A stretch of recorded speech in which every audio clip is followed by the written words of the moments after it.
Namaste. Greetings to all of you. Grandmaster Chivakaksi அவர்களுடைய Achieve the Impossible Lotus Sutraலேருந்து இன்னைக்கான சூத்ரா. Unless your karma is worked out, you cannot progress. Karma must be worked out until we can coexist harmoniously. இந்த சூத்ராவில் நம்ம வாழ்க்கைக்கான செய்தி இருக்குதுல்ல, எல்லா சூத்ராலையும் கிட்டத்தட்ட அப்படி தான் இருக்குது நம்ம சொல்கிறோம் இல்லையா. ஆனால் இதில் ரொம்ப ப்ரிசைஸாக இருக்குது.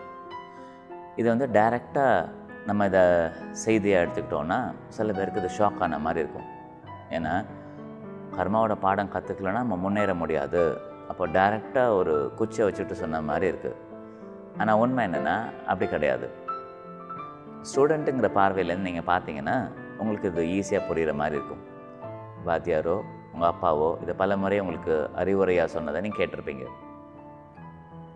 என்ன சொல்லியிருப்பாங்க?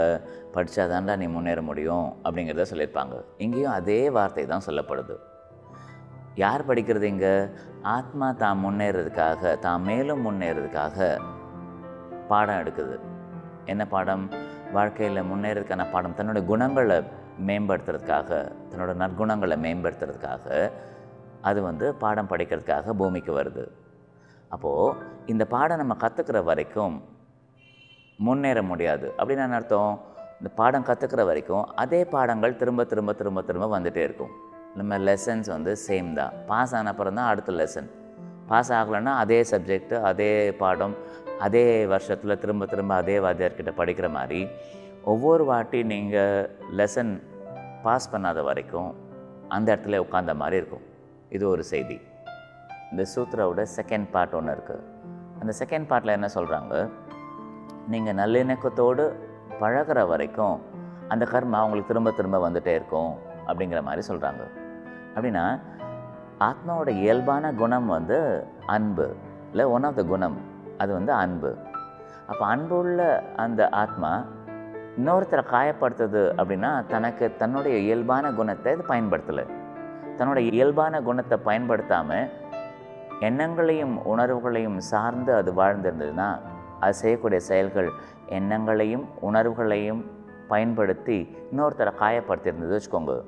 அப்படின்னா தன்னுடைய குணத்தை வெளிப்படுத்தாமல் வேறொரு கருவியை பயன்படுத்தின மாதிரி, மனது சொல்லக்கூடிய கருவியை பயன்படுத்தி இன்னொருத்தரை காயப்படுத்தக்கூடிய நிலையில் நல்லிணக்கம் இருக்காது.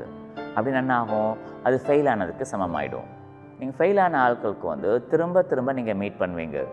இது முக்கியமான செய்தி. அப்படின்னா யார்கிட்ட நீங்கள் நல்லிணக்கத்தோடு, சந்தோஷத்தோடு, மிகுந்த பாசத்தோடு, அன்போடு நீங்கள் அந்த ஆளை விட்டு நீங்கள் பிரியலையோ, ஏதாவது ஒரு கனெக்ஷன் ஸ்ட்ரிங் மாதிரி அவங்களோட கனெக்ட் ஆகிருப்பீங்க.